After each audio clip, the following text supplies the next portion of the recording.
Hello everyone, welcome back to my channel. তো আজকে আমি বিকেলবেলা ছাদ বাগানে চলে এসেছি তোমাদেরকে আমার ছাদ বাগানের কিছু গাছ দেখাবো বলে।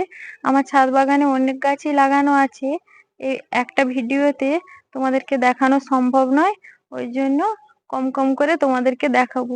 তো চলো দেখা যাক। আর ছাদ বাগানে এই আম গাছটির বয়স সবচেয়ে কম। তোমরা দেখতে পাচ্ছ কত মুকুল ধরে আছে। এর আগের বারেও 1 মাস 1.5 মাস আগে, 1 থেকে 1.5 মাস আগে অনেক মুকুল ধরেছিল, যেগুলিকে আমি কেটে দিয়েছিলাম। আবার দেখো মুকুল এসেছে, দেখো। আর আগের মুকুলে একটা আম রেখে দিয়েছিলাম, দেখো তার থেকে কত বড় একটা আম হয়েছে। আম গাছটা দেখো কত সরু আর কত ছোট একটা আম গাছে আম ধরেছে।